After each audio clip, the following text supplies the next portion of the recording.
అంగన్వాడీ భవనాలు కట్టిందంటే తెలుగుదేశం ప్రభుత్వమే. అటు పక్కన పట్టణాల్లో కానివ్వండి, గ్రామాల్లో కానివ్వండి పెద్ద ఎత్తున కట్టాం. టీచర్ ట్రైనింగ్ కూడా ఆనాడు నారాయణ గారు మంత్రిగా ఉన్నప్పుడు కూడా ఆయన కూడా చేశారు. ఒక పైలట్ గా చేసి తర్వాత మేము అందరం కూర్చొని మాట్లాడుకున్నాం ఎలా చేస్తే బాగుంటుందని.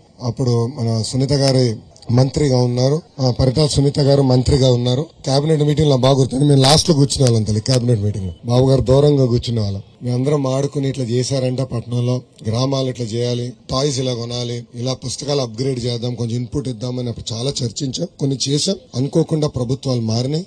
ఎన్నికల ముందర మీకు అనేక హామీలు ఇచ్చారు. ఇప్పుడు ఆ హామీలని గాలికి వదిలేశారు. మీరు శాంతియుతంగా గౌరవప్రదంగా ధర్నా చేస్తున్నారు. ఎక్కడ law and order problem create చేయకుండా చేస్తున్నారు. దానికి మీ అందరికీ నా హృదయపూర్వక ధన్యవాదం. శాంతియుతంగా పోరాడాలి తల్లి. ప్రజల్లో కూడా చైతన్యం తీసుకురావాలి.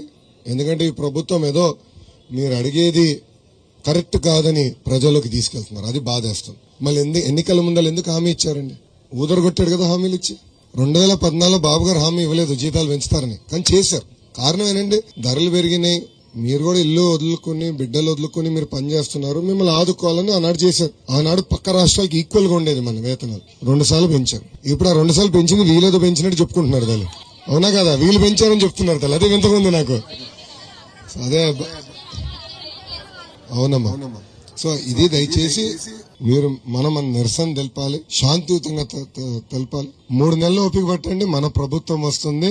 న్యాయబద్ధమైన మీ డిమాండ్లు పరిష్కరించే బాధ్యత మేము తీసుకుంటాం. 2 రోజుల క్రితం మీ ధర్నాలో పాల్గొన్నాను. అక్కడ చాలా స్పష్టంగా హామీ ఇచ్చాను. ఆ హామీకి నేను గాని తెలుగుదేశం పార్టీ కట్టుబడింది.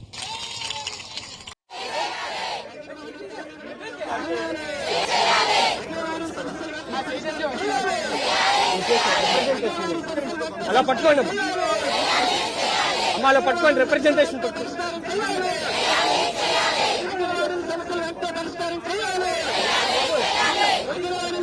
అలా పట్టుకోమ్మా తల్లి.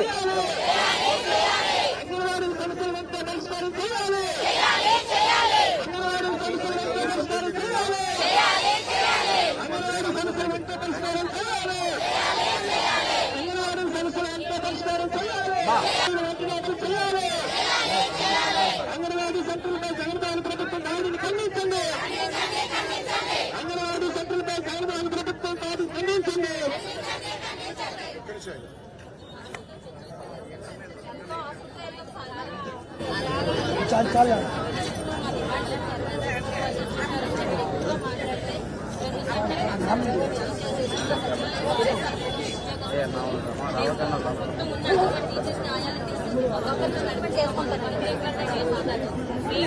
భయపడిస్తాము, కేసులు పెడతాము, జైలుకి బాబు గారిని జైలు పంపించారు. మీరు అందరూ చూసారు. నా పైన SC ST case attempt murder case పెట్టారు. నా పైన వీళ్ళు ఇదే పనమ్మా. ధైర్యంగా నిలబడి 3 నెలలు ప్రభుత్వం పోతుంది, మన ప్రభుత్వం వస్తుంది. ఇబ్బంది లేకుండా చేసే బాధ్యత నాది.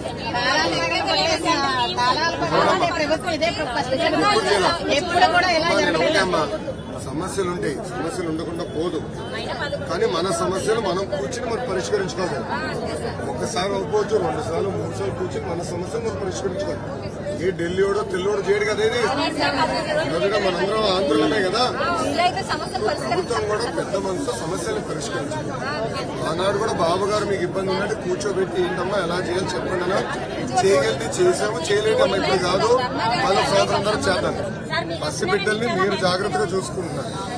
అది చూసుకోండి. మీకు మెరుగైన ట్రైనింగ్ కూడా ఇస్తాము, బిల్డింగ్స్ పక్కన పని కడతాము, టెక్నాలజీ కూడా అందించి మిమ్మల్ని జాగ్రత్త చూసుకుంటాం.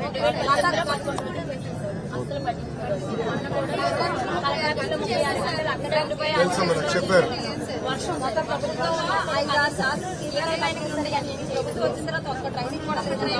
3 నెలలు ఓపిక పెట్టు.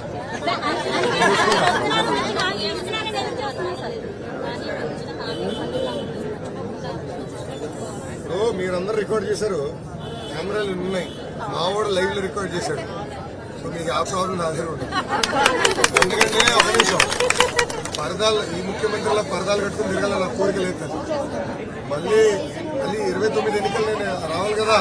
అప్పుడు మీరే అంటారు కదా, అయ్యా మీరు హామీ ఇచ్చారు ఎందుకు చేయలేదని అడుగుతారు కదా. ఆ పేరు నేను నిలబడదు. మీరు అదే అంటున్నారు కదా, గతంలో ఆయన ఇచ్చిన హామీ మీరు అడుగుతున్నారు. అదే చూసుకుంటాను. ఓకేనమ్మా.